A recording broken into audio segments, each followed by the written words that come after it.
Rain hammered against the windshield as the police cruiser pulled up to the modest brick house on the edge of Székesfehérvár, a quiet Hungarian town rarely touched by violence. The air was thick with electricity, both from the storm and the dread that hung over the scene. Inside, the living room lights flickered above the body of a woman, her lifeless eyes still wide in terror, a single rose clenched in her hand. A name was scrawled in blood on the wall behind her. And it wasn't her name. Lucas. That one word would shatter a family, upend a town, and unearth a past no one was prepared for. Lucas Szalai was known in the community as the Quiet One. A 34-year-old auto mechanic, he kept his head down, did his work, and returned home every night to a modest apartment he barely decorated. His hands were calloused from years of honest work, but his eyes always seemed to carry something darker, like a shadow just behind the iris. He wasn't popular, but he was tolerated.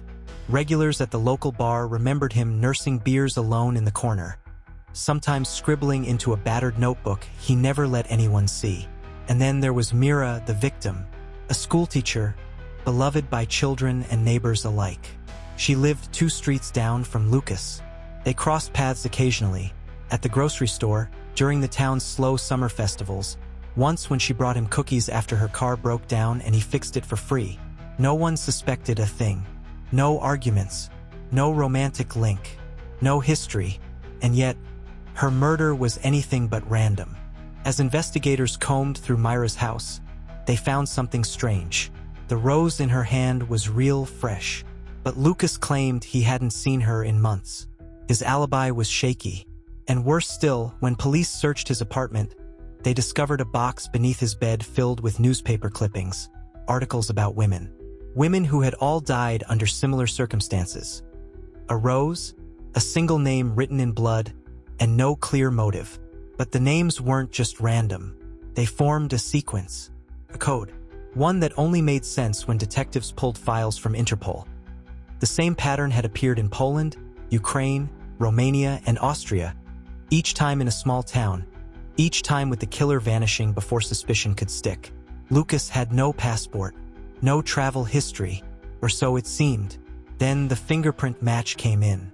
Not one, six confirmed identities across 4 countries, all under different aliases, all belonging to the same man. Lucas Szalai wasn't just a mechanic. He was a ghost, a man with no origin, and the killer in 4 open murder investigations.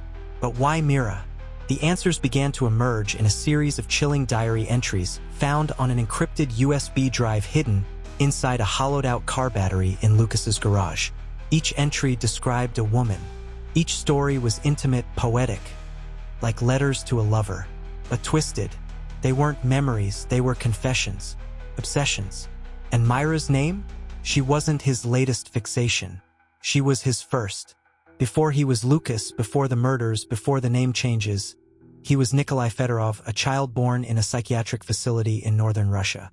Abandoned at birth, shuffled through abusive foster homes, and eventually institutionalized again after violently attacking a caregiver at age 12. One of the only people who showed him kindness was a volunteer English teacher, a teenage girl from Hungary. Her name? Mira Karakas. According to his files, Nikolai had latched onto her, called her Angel, wrote her letters, stalked her after she returned to Hungary, then disappeared after she filed a complaint. He was never seen again. Until now, Mira had moved on, became a teacher herself, settled down in her hometown, never realizing the ghost of her past had changed his face, his name, his entire identity, just to get close to her again. He had waited 17 years, and when she didn't remember him, that's when he killed her. Lucas Nikolai was arrested without resistance.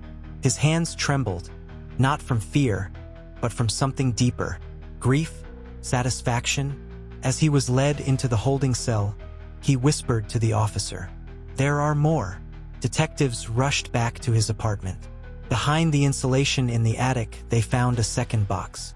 Inside, maps, pins, names, all female, dates in the future, and one photograph of a woman in Belgium, smiling, unaware. On the back, "My next angel, Antwerp, Belgium. August 3rd, 5:42 a.m. The street was quiet. Just the occasional clack of bicycle tires on cobblestones and a bakery truck unloading bread. In a third-floor flat overlooking a narrow street, Isabel Verbeek stirred milk into her coffee, her radio humming with a morning news segment. She didn't know that she had been watched every morning for the past 11 days. She didn't know that just hours ago, a photo of her, taken from across the street, was found inside the attic of a killer half a continent away, and she didn't know he was already in Belgium. Interpol wasted no time after discovering Lucas Shalai, real name Nikolai Fedorov, was not only a murderer but a methodical one. A man whose ability to blend into communities, create identities, and disappear had allowed him to commit murders in 4 different countries before anyone connected the dots. The Belgian authorities, alerted through Europol's Serious Crime Division, placed Isabel under protective surveillance. She was stunned. "I don't even know him," she kept repeating, her hands shaking. "Why me?" Investigators scoured her past, teachers, boyfriends, travel history. Nothing linked her to Nikolai. That was what made it worse. He didn't need a reason. He made one. Isabel fit a type.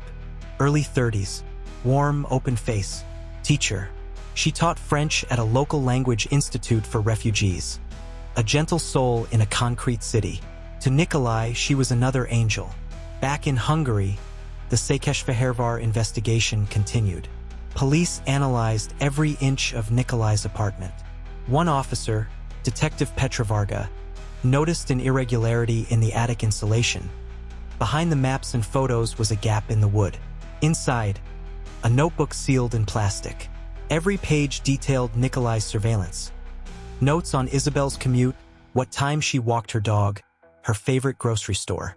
He had even recorded her voice from behind her in a bookstore. But one page stood out. August 4th, 2 a.m. Final Symphony. Detectives interpreted this as his intended time of attack. Belgian police were immediately mobilized. Armed officers took Isabel into protective custody. Plainclothes officers patrolled her neighborhood. But when August 4th passed, nothing happened. No sighting, no break-in, no Nikolai. The world exhaled. Too soon. August 6th, a call came into Antwerp's local station. An elderly woman, Elise de Wild, reported a suspicious man had rented her basement flat on the edge of town under the name Emil Kovacs. She remembered the face from a segment on the news but wasn't certain. Police raided the flat. Empty. Clean. Too clean. But hidden inside the bathroom wall was a SIM card taped behind a loose tile. Forensics extracted it. The data contained voice recordings. Dozens. All of Isabel. Walking, talking, laughing, crying. And one chilling file named simply, "Farewell." The recording was just breathing. Steady. Almost calm. Then a whisper. "I will be with her, even if the world burns." Interpol issued a level 1 red alert across Belgium, Netherlands, Luxembourg, and Germany. Every border camera scanned for his face. Every hotel was searched. Every known alias tracked. Still no sign. Meanwhile, Detective Varga returned to Nikolai's childhood files in Russia. She discovered something disturbing. A caregiver from his orphanage, Elena Kovaleva, had gone missing in 2002. Unsolved. Another woman in his early life. No case file. Just a handwritten memo from the orphanage director saying she had resigned and left without notice. She hadn't. She had been his first. Pattern emerged. Each woman he killed had something that resembled care in his twisted perception. He wasn't targeting enemies. He was targeting symbols of love, his perversion of what a caregiver meant. A need to reclaim, then destroy. Then, a breakthrough, CCTV footage from Ghent Central Station. A man, clean-shaven, thin, wearing a gray hoodie, boards a train, face partially obscured. But the gate registered the pass. Bought under the name Peter Voss. Nikolai had crossed into Germany. And Isabel? Safe for now, but terrified. August 10th. In Munich, a woman named Eva Schneider, 33, reported a break-in. Nothing stolen, but a white rose had been placed on her pillow. She hadn't told anyone. but she worked at a local trauma shelter. She had volunteered in Romania in 2011. Police matched her photo to an old group photo found in Nikolai's notebook. She had once taught art therapy in the same orphanage where Nikolai had been institutionalized. He was back to finish something. Surveillance was tightened. Police staked out Eva's apartment, but Nikolai didn't return. Instead, 2 days later, a body was found in the Izar River. Male, early 30s, burn marks, no ID. Authorities assumed it might be Nikolai, but DNA confirmed it wasn't. He had killed someone else again to fake his death. Back in Antwerp, Isabel resumed cautious daily routines, accompanied by officers, always looking over her shoulder. But one night, as she unlocked her door, she noticed something strange.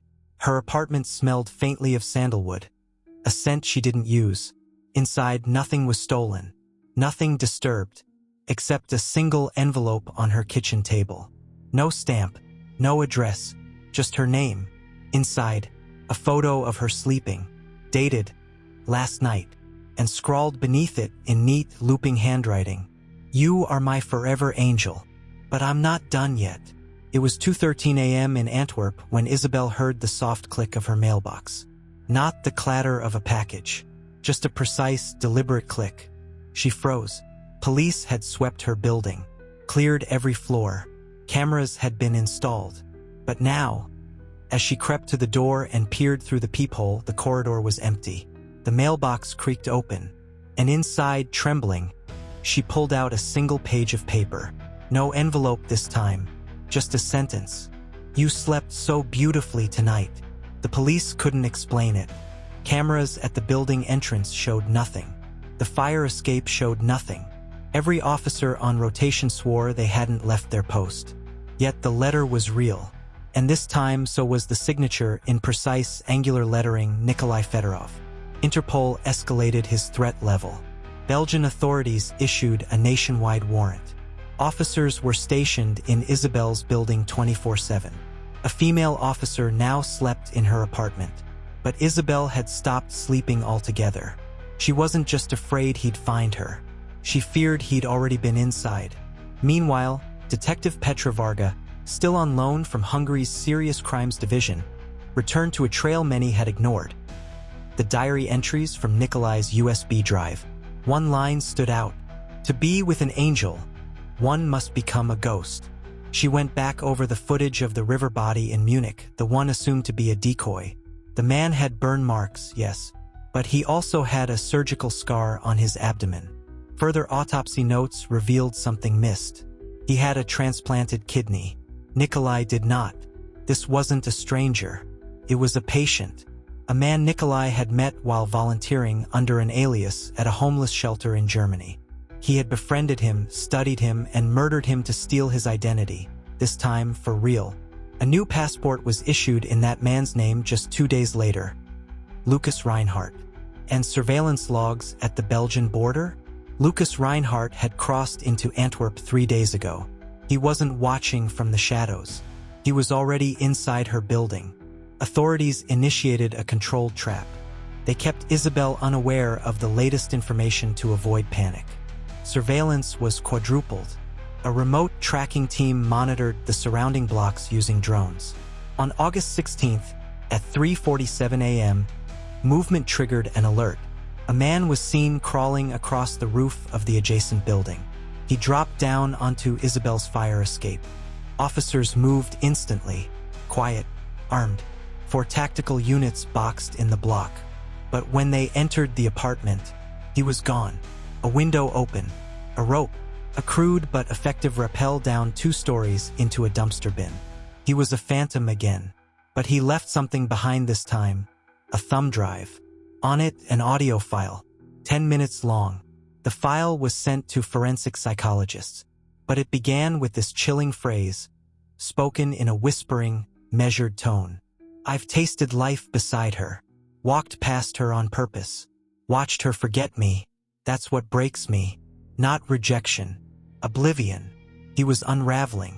The file wasn't just a confession. It was a diary. A man who had spent his entire life creating illusions, identities, memories, attachments was finally losing grip. And then, the final words, "She'll know I loved her, even if it's the last thing I ever show her." August 18th. At precisely 8 p.m., Isabel took a calculated risk. Under heavy protection, she gave a live television interview, pleading to Nikolai directly. Not with anger, with empathy.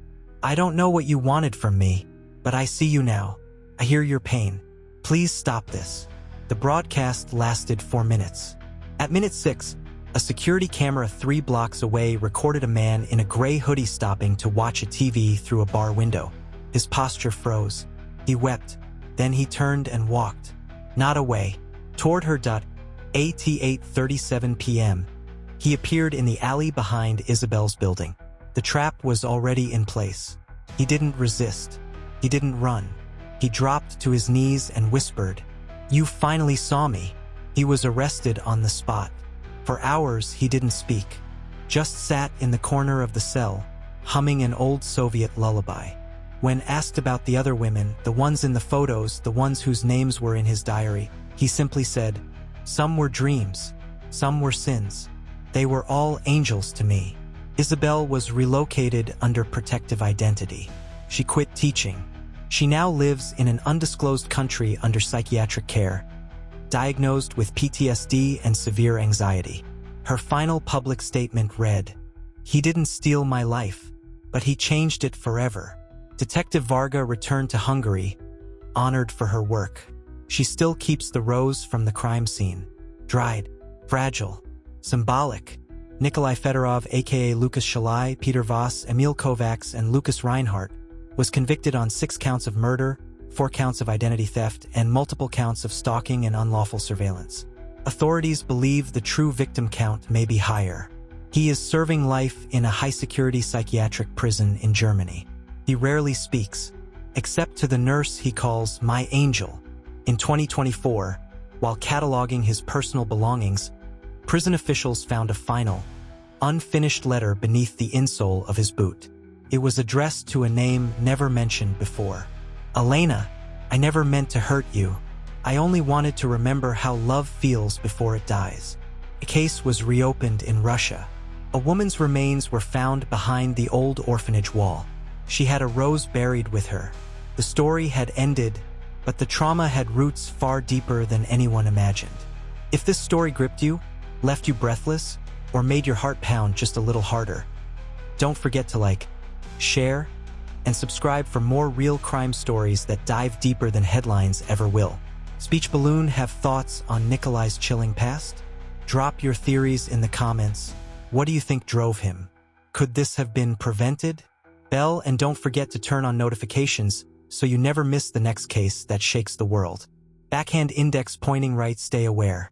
Stay curious. Because sometimes the most terrifying monsters live right next door.